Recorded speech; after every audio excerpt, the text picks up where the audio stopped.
Bonjour, donc voici le corrigé des questions 9 à 16, des questions un petit peu plus difficiles que les 8 premières, du sujet C de 4e et 3e. Donc sujet C, ça correspond à 4e et 3e du concours évidemment, comme le dessin l'indique, du concours Kangourou des maths. Donc logique, raisonnement.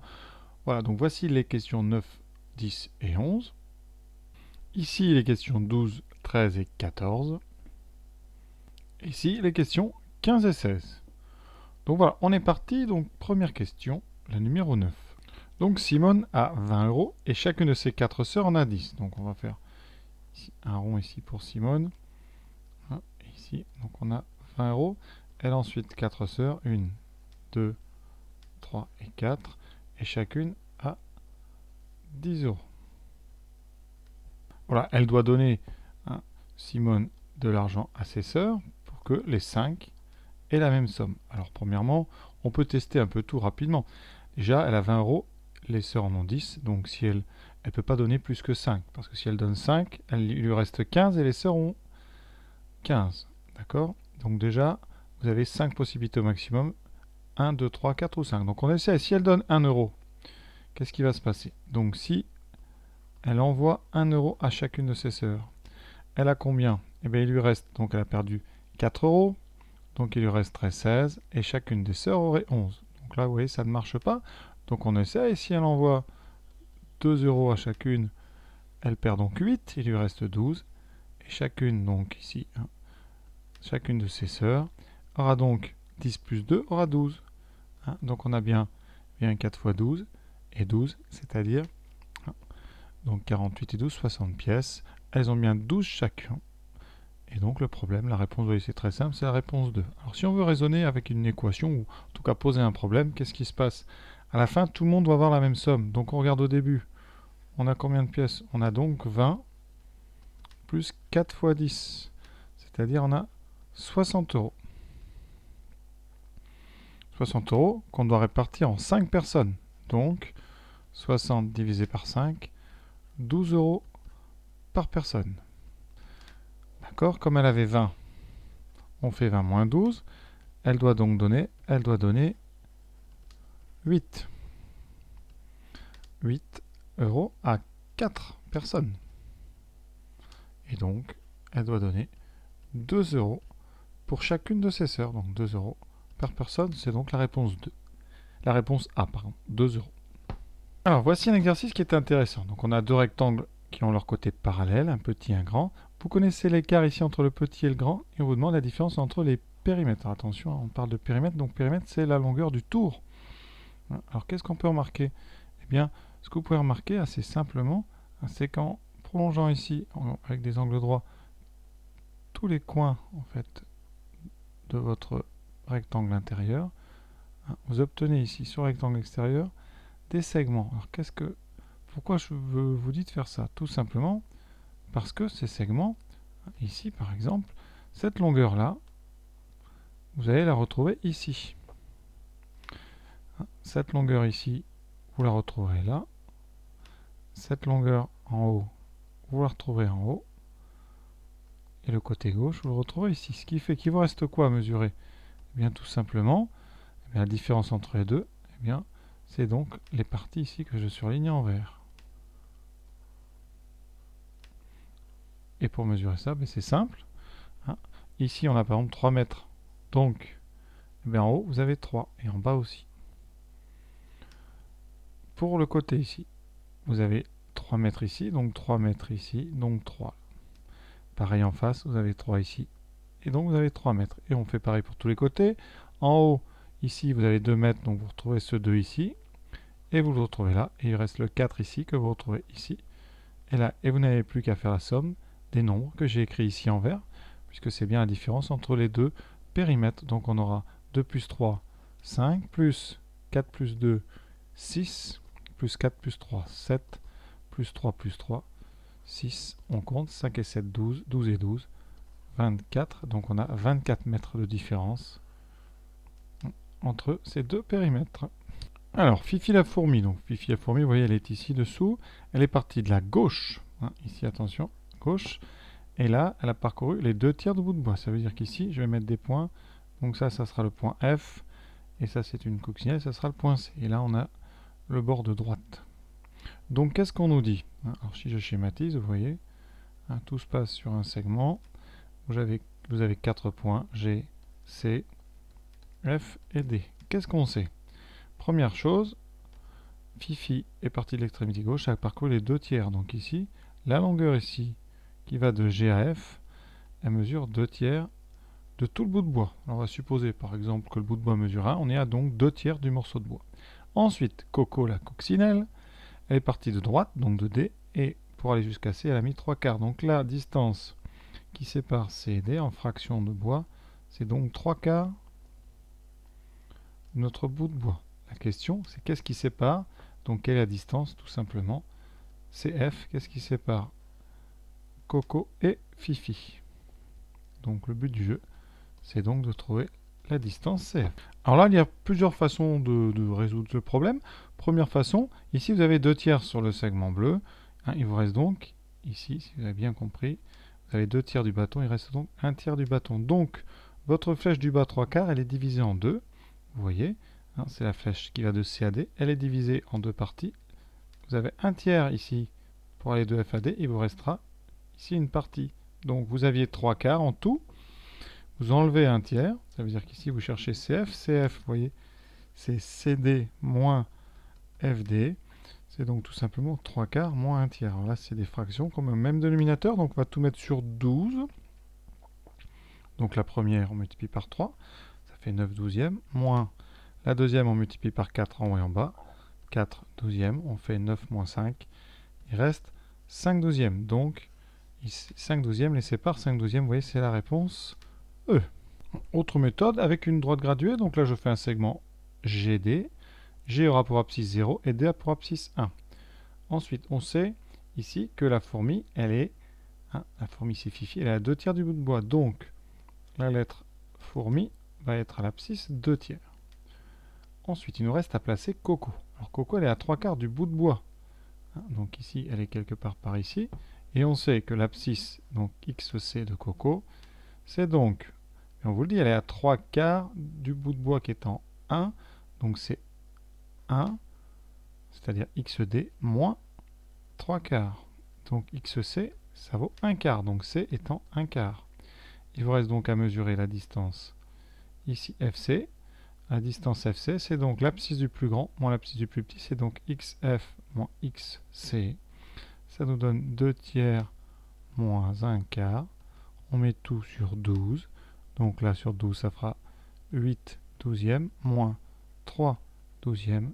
8 moins 3, 5. Il nous reste 5 douzièmes. C'est ce qu'on avait trouvé. Et heureusement. Donc voilà comment utiliser un petit peu les abscisses et une droite graduée. Question numéro 12. Alors, les âges de 4 cousins, Emma, Yves, Raja et Zoé, j'ai déjà mis les initiales en bas, sont 3, 8, 12 et 14.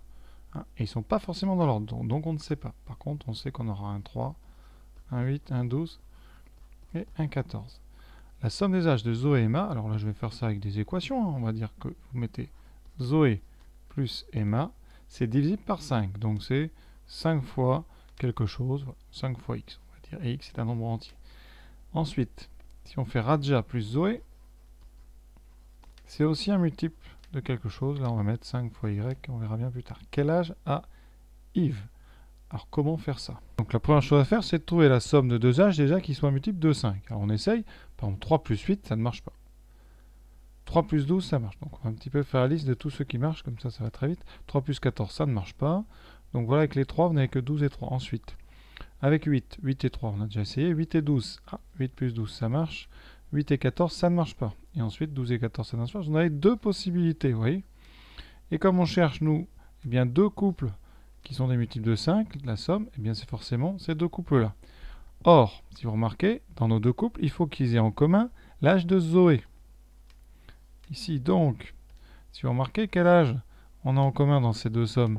Eh bien, c'est le 12. Donc, ça veut dire que Zoé, elle a 12 ans. Ensuite, ça veut dire que Emma, eh bien, elle a soit 3 ans, soit 8 ans.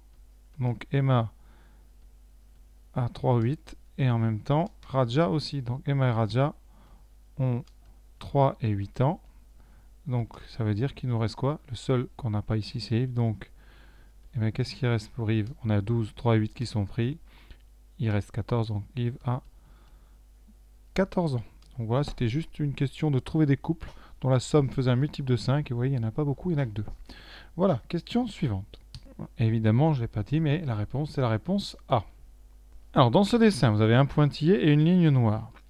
Et il y a 7 triangles, vous les voyez ici. 1, 2, 3, 4, 5, 6, 7. Ces triangles sont tous équilatéraux. Ça veut dire qu'ils ont des côtés égaux. On va s'en servir. Par exemple, dans le premier, ça veut dire que ce côté ici est la même longueur que celui-là, qui a la même longueur que celui-là. Et ainsi de suite, dans chaque triangle, comme ça, vous avez bien 3 côtés égaux. On sait que le pointillé en tout mesure 20 cm. Combien mesure la ligne noire?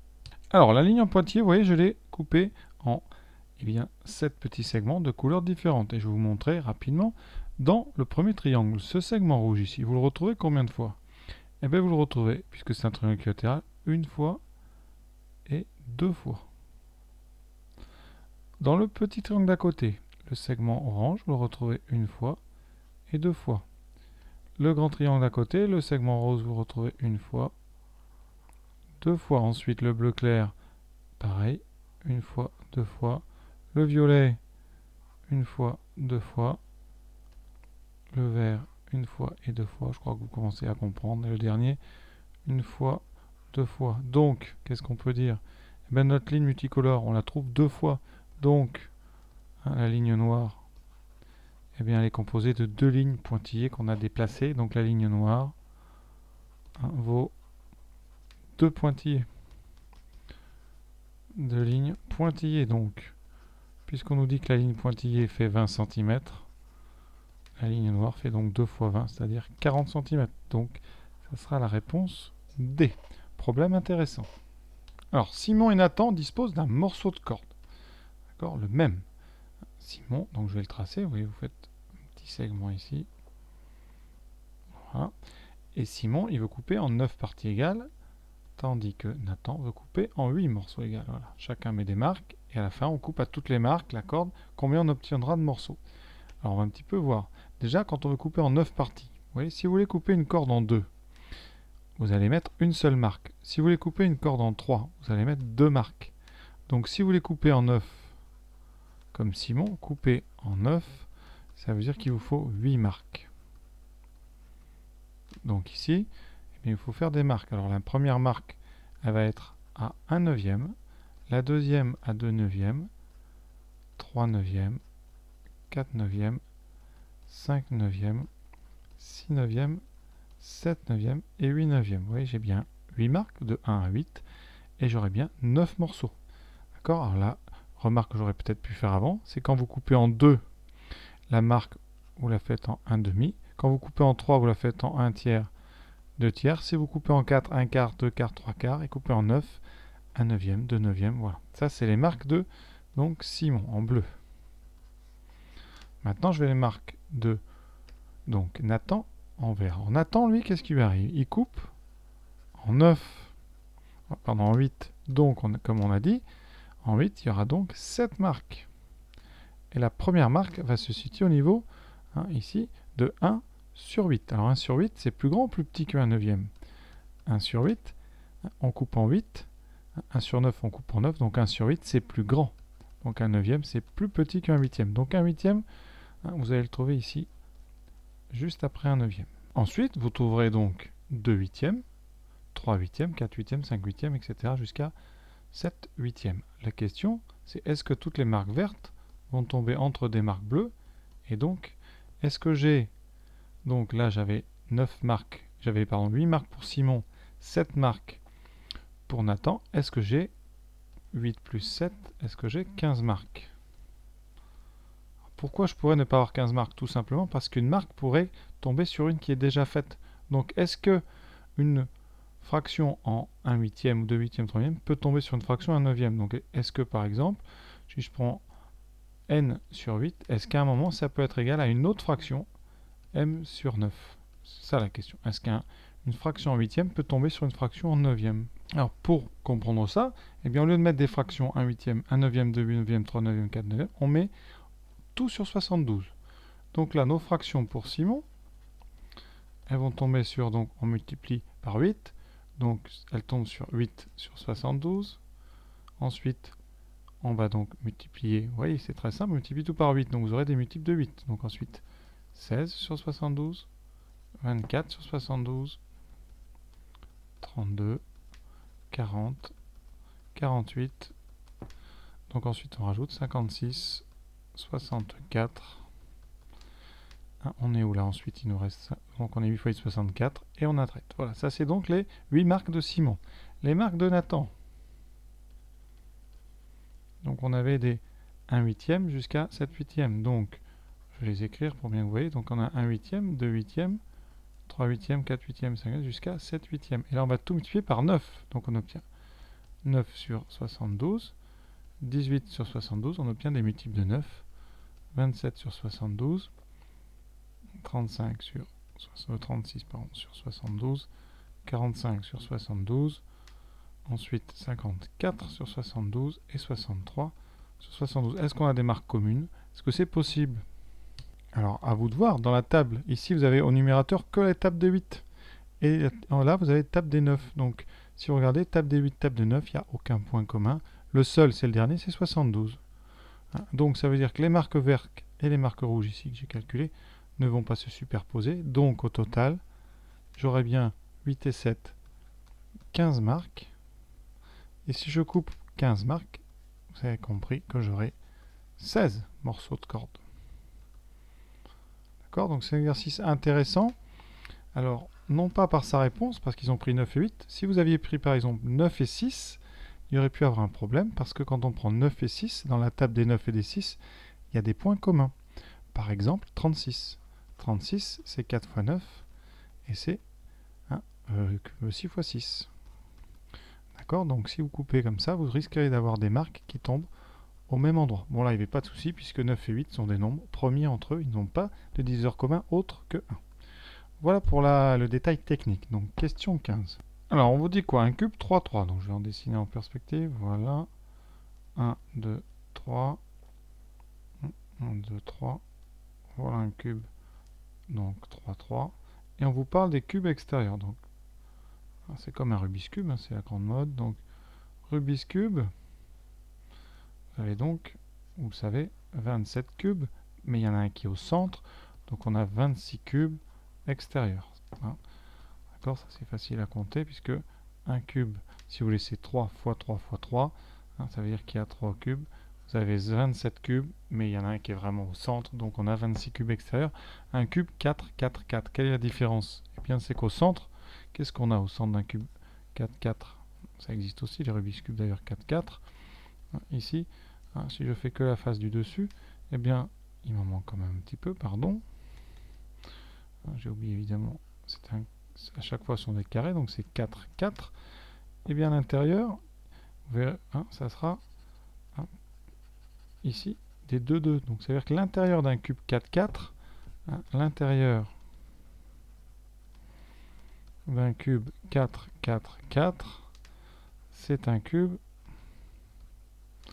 2, 2, 2, puisque vous avez à chaque fois un cube qui est pris pour le côté droit, un cube pour le côté gauche, etc. pour chaque côté. Donc vous avez un cube 2, 2, 2, et un cube 2, 2, 2, vous avez 2 fois 2, 4 fois 2, c'est-à-dire 8 petits cubes. D'accord, 8 petits cubes à l'intérieur. Oui, donc 8 petits cubes intérieurs. Et on vous demande le nombre de cubes extérieurs. Donc, un 4, 4, 4, ça a combien de... Donc, un 4, 4, 4, ça fait 4 fois 4, 16 fois 4, 64 petits cubes. Vous en avez donc 64 au total, 8 qui sont à l'intérieur. Résultat, 64 en tout moins 8 intérieurs, 64 moins 8, 56 cubes qui sont sur la face extérieure. Donc c'est la réponse C. Voilà, petit plus, si j'avais pris un cube 5, 5, 5, eh bien vous avez donc 5 fois 5, 25, 125 cubes au total. 125 au total. Le cube intérieur, ben vous voyez, vous enlevez un de chaque côté. Hein, le cube intérieur, cette fois-ci, c'est-à-dire tout ce qu'on ne voit pas, c'est un cube 3, 3. Donc c'est un cube en 3, 3, 3. Donc on a 3 fois 3, 9 fois 3, 27 cubes intérieurs, petits cubes intérieurs. Total, et vous aurez 98 cubes extérieurs. Ouais, donc c'est le même exercice avec une dimension de plus, comme ça vous pouvez... Ce qu'il faut bien comprendre, je répète, c'est cette histoire de cube intérieur. Donc en dimension 3, vous avez un cube intérieur qui est tout seul. En dimension 4, vous avez un cube intérieur qui est c'est un cube 2, 2, 2. En 5, c'est un cube 3, 3, 3, etc. Voilà un exercice qu'on peut généraliser, vous voyez, quand on va au lycée après. Question 16. Alors, deux segments de 1 cm de long sont dessinés sur les deux côtés d'un carré de 8. Donc ici, c'est un carré, on n'oubliera pas.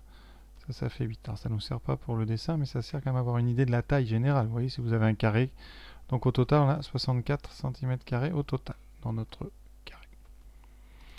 Alors on trace donc ici deux segments, 1 cm, 1 cm. On relie, vous voyez, en croisant, ça fait deux triangles ici grisés. Quelle est la somme des aires de ces deux triangles? Alors vous voyez, ça n'a pas l'air énorme, puisque si au total on a 64 cm, on est quand même sur des petites... Ici, c'est une petite aire. Alors comment on peut faire? Alors ça, c'est très intéressant. On va parler d'aire de triangle. Première remarque intéressante, où se coupent nos deux? Ici, vous avez des sortes de diagonales ici. Où est-ce qu'elles se coupent? Alors ce point-là, eh bien, si vous le projetez sur les côtés, on est exactement au milieu. On a 4 de chaque côté. Pourquoi? Parce que ici, ce côté de 1 cm et ce côté de 1 cm, ces deux côtés de même longueur et parallèles. Donc, vous avez une figure ici. Je vais la tracer, on effacera après. Ce quadrilatère ici, c'est un parallélogramme, puisque vous avez deux côtés opposés de même longueur et parallèles. Donc, les diagonales de ce parallélogramme ici se coupent en leur milieu. Donc, le point que vous avez ici, au centre de votre... Ici, une sorte de papillon, c'est le milieu. Donc, on a 4 de chaque côté. Très, très important. Ça veut dire que vos deux triangles, déjà, première chose, ce sont des triangles de même aire. Donc, on va s'occuper de celui du bas et on multipliera par 2. Eh bien, on connaît la base de notre triangle. Alors, le triangle, je vais le mettre en couleur que vous le voyez un petit peu mieux. Le triangle qu'on cherche, vous voyez, il est ici. On connaît quoi? La base ici, 1, et on connaît ce segment ici. Ce segment, puisque j'ai dit qu'on coupait exactement mieux, ce segment il fait 4,2. Donc sur le dessin, vous avez ce 1 ici, et vous avez cette longueur-là. Donc on a la base et la hauteur, puisque là vous avez un angle droit. Donc, eh bien base 1 fois la hauteur 4 divisé par 2, ça fait donc ici 2 cm². Et comme vous avez deux triangles, eh bien le résultat, donc réponse 2 fois 2, 4 cm². Il s'agit donc de la réponse B. Et pour ceux qui se posent la question, la position du segment ne variera pas, ne changera pas la réponse. Pourquoi? Prenons un autre exemple. Ici, par exemple, je fais un plus haut, je mets mon segment de 1 cm ici. Et je mets le deuxième au hasard ici. Comment est la figure? Alors je vais relier les points, vous voyez. Donc je vais relier ces deux points-là en essayant de faire bien droit. Voilà. Et les deux autres. Voilà. Donc comme tout à l'heure, c'est un parallélogramme, donc ça se coupe vraiment au milieu. Donc les deux points ici sont à la même hauteur. Qu'est-ce qu'on a en commun? Eh bien quand on va calculer l'aire de nos triangles, eh bien on fait pareil. On va mettre ici la hauteur, donc j'ai un angle droit.